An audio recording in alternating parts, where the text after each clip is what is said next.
안녕하십니까. 기조 발표를 맡게 된 국가회계재정통계센터 소장 김한희입니다. 우선 웹 심포지움에 참여해 주신 발표자, 토론자분들과 지금 접속해서 또 참여해 주시는 모든 분들께 감사의 말씀을 드리겠습니다. 전 세계적으로 공무원 연금을 포함한 공적연금은 그 규모나 지속 가능성의 관점에서 모든 국민들의 큰 관심사입니다. 우리나라도 한국도 예외는 아니겠습니다.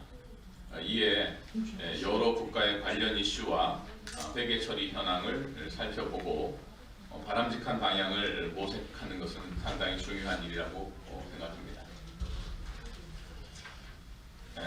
본 기조 발표에서는 각국의 세부적인 사례 발표에 앞서 저희 센터에서 조사한 결과를 중심으로 OECD 국가들의 연금 관련 회계 처리 현황과 국가별 다양성을 정리하여 드리고자 합니다. 먼저 연금 충당 부채와 우리나라의 4대 연금인 공무원연금, 군인연금, 국민연금 및 사립학교 교직원연금의 개략적인 현황을 말씀드리도록 하겠습니다. 연금 충당 부채는 잘 아시는 것처럼 공무원 등 국가 근로자들에게 미래 장기간에 걸쳐 지급해야 될 연금 중에서 현재의 의무, 즉 근로를 이미 제공하여서 국가가 지급할 의무가 있는 연금액을 산정한 것입니다.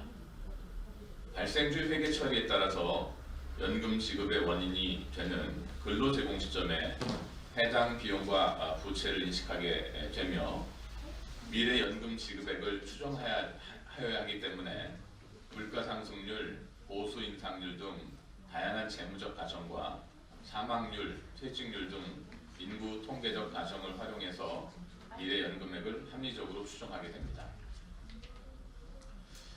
앞서 말씀드린 바와 같이 우리나라의 공적연금은 공무원, 군인, 국민, 그리고 사립학교의 교직원 연금까지 4개가 존재합니다.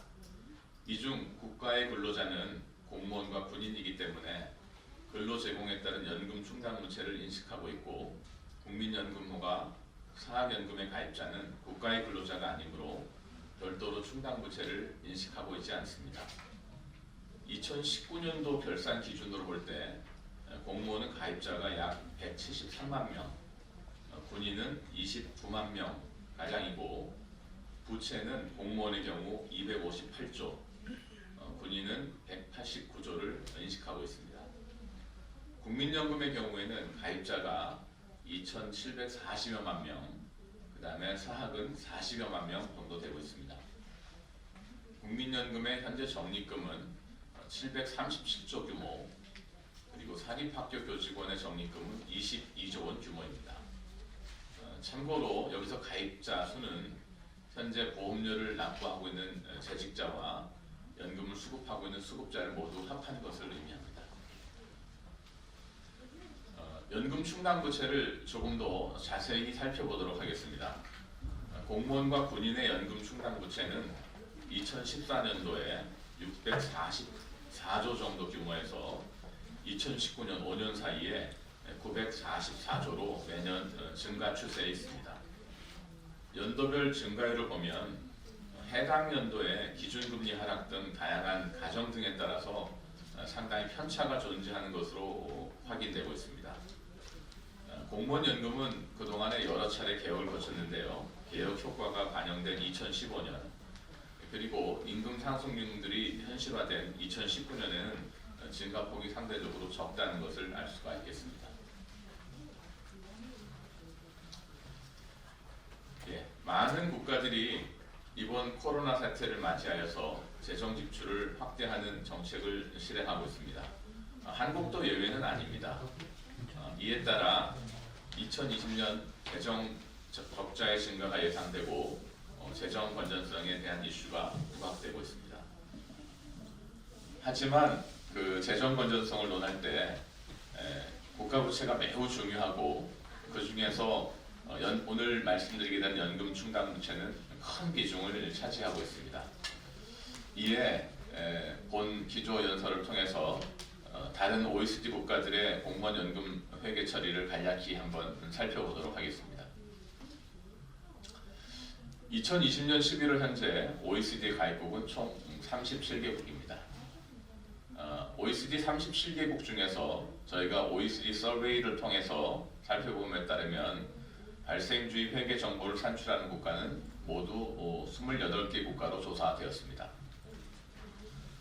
이 28개 국가 중에서 대한민국과 유사하게 연금 충당 부채를 산출하고 공시하는 국가는 미국, 영국, 스위스, 캐나다 등 13개 국가로 조사되고 있습니다. 이 13개 연금 충당 부채를 인식하는 국가들은 입세스 또는 IFRS의 종업원 급여와 유사한 기준을 적용해서 연금 부채를 인식하는 것으로 확인되고 있습니다. 연금 충당 부채의 그 OECD 회원국의 규모를 한번 살펴보면요, 국가 총 부채를 기준으로 했을 때 대한민국, 아이슬란드, 영국 등이 크기가 좀 크게 나타나고 있고, GDP 대비의 규모로 봤을 때는 영국, 이스라엘, 한국, 미국 순으로 크게 나타나고 있습니다. 한편 뉴질랜드, 스위스, 스웨덴은 상대적으로 규모가 적게 나타나는 것으로 확인되고 있습니다. 연금 충당 부채를 인식하는 국가가 전체 발생주의 도입국가 28개 중에서 절반에 못 미치는 13개 정도 되는 현실, 그리고 연금 충당 부채를 인식하는 국가 역시 그 비중이 매우 다르게 서로 유사하지 않은 것을 앞에 발표해서 확인을 할 수가 있습니다. 즉 저희는 이로부터 공무원 연금 회계 처리가 각 국가별로 상당히 다양하게 나타날 수 있다는 점을 확인하였고, 이에 따라서 저희가 조금 더 심층적인 분석을 다음과 같이 해보았습니다. 연금 충당 부채를 인식하지 않는 국가는 앞에 말씀드린 것처럼 28개 국가 중에서 15개 국가입니다. 프랑스, 일본, 스페인 등이 이제 해당됩니다. 이 15개 국가들은 발생주의 회계를 도입하였음에도 불구하고 입세스나 다른 IFRS에서 규정하고 있는 종업원 급여 관련 부채를 인식하지 않고 있는데, 아마 이러한 것들은 각 나라의 특이한 상황과 인식에 근거하고 있다고 생각이 됩니다. 공무원 연금을 종업원 급여로 보고 있는 13개 국가는 모두 다 재무제표의 부채로 인식을 하고 있습니다.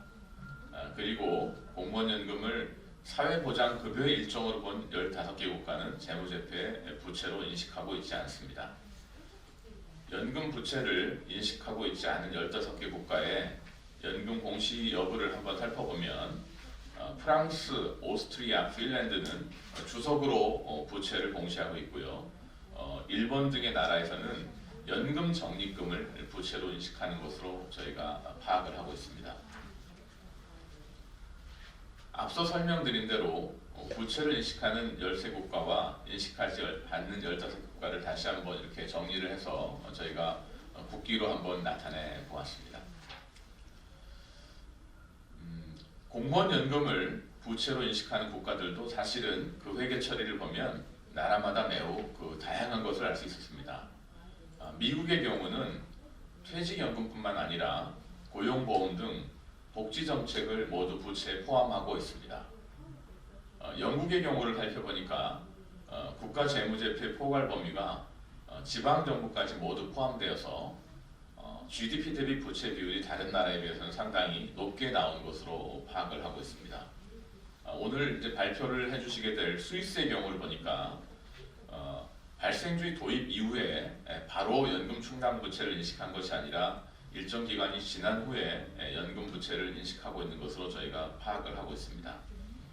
또한 연금 충당 부채를 인식하고 있지 않은 15개 국가들도 상당히 다양한 모습을 보이고 있었습니다.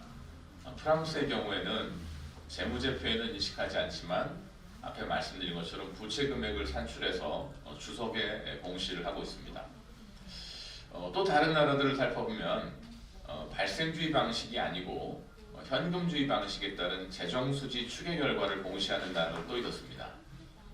또한 최근에 공무원 연금 제도가 DB형에서 DC형으로 변화함에 따라서 부채가 산출되지 않는 국가들도 새롭게 나타나고 있습니다. 일본의 경우를 보면 사회보장제도의 성격으로 봐서 비록 부채를 인식하고 있지는 않지만 연금의 적립금을 부채로 인식하는 이러한 그 다양한 모습을 보이고 있습니다. 여러 나라 중에서 오늘 이제 말씀드린 28개 나라 중에서 우리가 오늘 웹 세미나를 통해서는 4개 국가의 사례를 보게 될 것입니다. 첫 번째는 2011년도 발생주의 도입과 동시에 바로 연금 충당부채를 인식한 한국의 경우, 그리고 주석 공시를 한 이후에 어느 정도 성숙이 되어서 2017년도부터 부채를 인식하게 된 스위스의 경우를 우선 그 연금 충당 부채를 인식한 국가 중에서 2개의 나라로 이제 꼽았고요. 두 번째, 현재 연금 충당 부채를 공식적으로 인식하고 있지 않지만 주석으로 공시하는 프랑스, 그 다음에 적립금을 부채로 인식하는 일본의 경우를 2개의 대표 케이스로 뽑아서 저희가 오늘 웹 세미나를 통해서 발표를 듣게 되겠습니다. 금일 심포지움에서 발표할 국가들의 연금 관련 회계 처리와 그 근거, 규모 등을 다음과 같이 한번 다시 간략히 정리를 해서 드렸습니다. 이러한 제도의 성격 및 차이를 고려하여서 각 국가의 사례 발표들을 이후에 듣게 될 것입니다. 또한 한국의 경우에는 부채로 인식하는 현황과 근거는 스위스와 유사하고 공무원 연금의 사회보장 성격이 공존한다는 점에서는 프랑스와 유사하다는 점을 고려하여 각국의 발표를 경청해 주시면 감사하겠습니다. 회계 처리의 다양성이 나타나게 되는 것은 연금 제도의 성격, 그리고 제도의 성립 및 발전 과정, 그리고 연금 지급 의무를 바라보는 관점의 차이에 기인한다고 생각합니다. 이러한 회계 처리의 다양성을 살펴보고 정부, 국민 등 회계 정보 이용자에게 유용한 연금 회계 정보는 어떤 것인지, 그리고 유용한 회계 정보를 산출하기 위해서 각국의 개선 과제는 무엇이 있는지, 나아가서 연금 회계 정보를 활용할 수 있는 방안은 무엇이 있는지 등등의 심도 있는 논의가 이루어지기를 바라겠습니다. 이상으로 오늘 그 기조 발표를 마치겠습니다. 감사합니다.